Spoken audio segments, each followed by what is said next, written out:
ধর্মভিত্তিক একটি রাজনৈতিক দল খুব সূক্ষ্ম কৌশলে নারীর হাতে শিকল পরায় দিতে চায়। আমি 8 ঘন্টা কাজ করব না আমি 5 ঘন্টা কাজ করব, আমি ঘরে থাকবো নাকি আমি বাইরে থাকবো সেটা নির্ধারণ করবে আমাদের নারীরা। আপনারা কি কেউ জান্নাতের টিকিট পেয়েছেন? মা বোনেরা, জান্নাতের টিকিট পেয়েছেন? ওই টিকিটের কথা কেউ ভাববেনও না, কারণ জান্নাতের টিকিট কিংবা বেহেশতের টিকিট দেওয়ার মালিক মহান আল্লাহ তাআলা কিংবা ঈশ্বর ভগবান। যারা বলে অমুক মার্কায় ভোট দিলে জান্নাতে যেতে পারবেন, আমি তাদেরকে বলতে চাই ভোটটা কি শুধু না মুসলিম ভাই এবং বোনেরা দেবে? তাহলে হিন্দু সম্প্রদায়, খ্রিস্টান, বৌদ্ধ তারা কোথায় যাবে?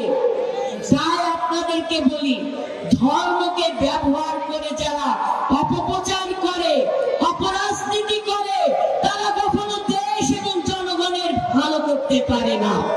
তাই সেই জায়গায় দেশনায়ক জনাব তারেক রহমান বলেছে আমাদের সকল নারীরা যেন তার স্বপ্ন পূরণ কিংবা তার কর্মস্থান এমন ভাবে আমরা অনুপযোগী গড়ে তুলব যেন আমাদের প্রত্যেকটি বেসরকারি প্রতিষ্ঠান, সরকারি প্রতিষ্ঠান, মেডিকেল কলেজ, বিশ্ববিদ্যালয়, হাসপাতাল থেকে শুরু করে প্রত্যেকটি জায়গায় নারীরা যেন তার কর্মসংস্থানের জায়গায় চাইল্ড কেয়ার স্থাপন করা হবে, যাতে তার বাচ্চাকে সুরক্ষিত রেখে সে তার কর্মযোগ্য পরিচালনা করতে পারে। অপরদিকে ধর্মভিত্তিক একটি রাজনৈতিক দল খুব সূক্ষ্ম কৌশলে নারীর হাতে শিকল পরায় দিতে চায়। নারীদের পায়ে শিকল পরিয়ে তারা ঘরে বন্দী করতে চায় আমাদের নারীদেরকে। আমার মা বোনেরা, সারা পৃথিবী যখন ক্ষমতায়নের কথা বলছে, সমতার কথা বলছে, আমরা সম অধিকার চাই, আমরা সম অবস্থান চাই, আমরা নারী পুরুষ একসাথে যুদ্ধ করব, লড়াই করব, আমরা আমাদের দেশকে এগিয়ে নিয়ে যাব। সেখানে ধর্মভিত্তিক একটি রাজনৈতিক দল সূক্ষ্ম কৌশলে কি সস্তা প্রচারণা নেমেছে। সেটা কি?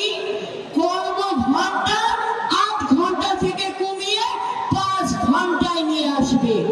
একবার বিবেক দিয়ে ভাবেন, একটা বেসরকারি প্রতিষ্ঠান যিনি ওই প্রতিষ্ঠানটি চালাবেন তিনি কি কোনো মেয়েদেরকে চাকরি দেবে?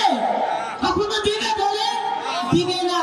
কারণ যাকে 5 ঘন্টার কাজ করবে তাকে যদি 8 ঘন্টার বেতন দেওয়া হয়, ওই প্রতিষ্ঠানগুলো কখনো মেয়েদেরকে চাকরি দিবে না। তাহলে সূক্ষ্ম কৌশলে আস্তে আস্তে করে ধীরে ধীরে তারা মেয়েদেরকে ঘর বন্দী করতে রাখতে চায়। তারা ভাবে গ্রাম